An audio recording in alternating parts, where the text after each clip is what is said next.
So go back to Luang Por Ginri again. And of course in those days the monks were very, had to lead very ascetic lives, and one difference from today is that cloth was very hard to find. And he had great difficulties in just keeping himself clothed in that time, because he wasn't living in one particular monastery and without regular supporters and people who would offer him cloth. And it was a big worry for him as well.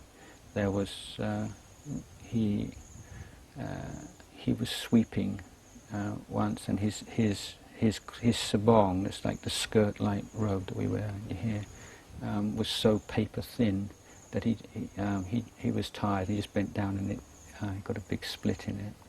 So what can you do? And there was no cloth in the monastery, and so he found some foot wiping rag that he had to sew onto the inside of the robe.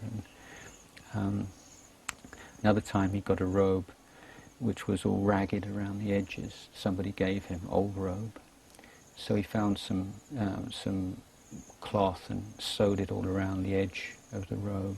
But then it looked like a hem, almost like a laywoman's skirt, where they had the two different colours. And of course, when you go on arms round, everybody would point and think it looked funny. So he got very self-conscious about that. And so this is a side of monk's life that people don't. We have very few possessions, but they can be a real worry and difficulty. And young monks can get quite obsessed with things like their bowl and their robes, and this is something Ajahn Chah went through, and he'd tell us all about as well. So he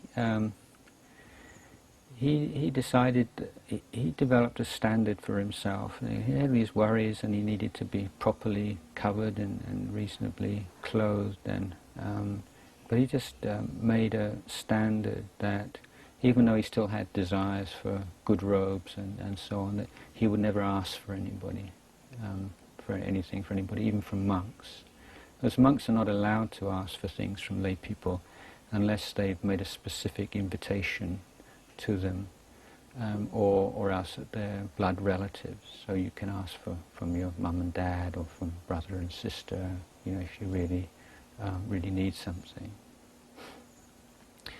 But he found that gave a sense of a lot of integrity and something that he could feel proud of, that he could maintain that standard. Anyway, he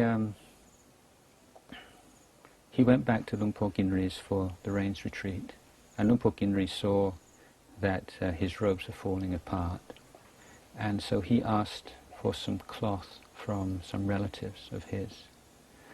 And then one of his relatives, who was a nun in the monastery, sewed a robe for him. I think there were a number of nuns, probably all helped, because you sew by hand, and it's not like using a machine. It took a long time.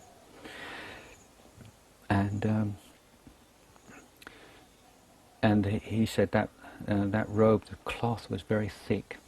And when you dye the cloth with the jackfruit dye, you remember sometimes you've seen my robes when they're newly dyed, very stiff.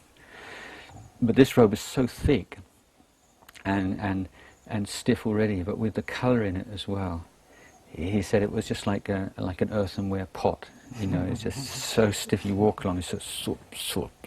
But he said he was just so happy to have this robe that he didn't mind. And he said even when you put the sangati, the two-layer robe on top, so you wear this one, the jiwan, and the sangati together on arms round, then it was even thicker.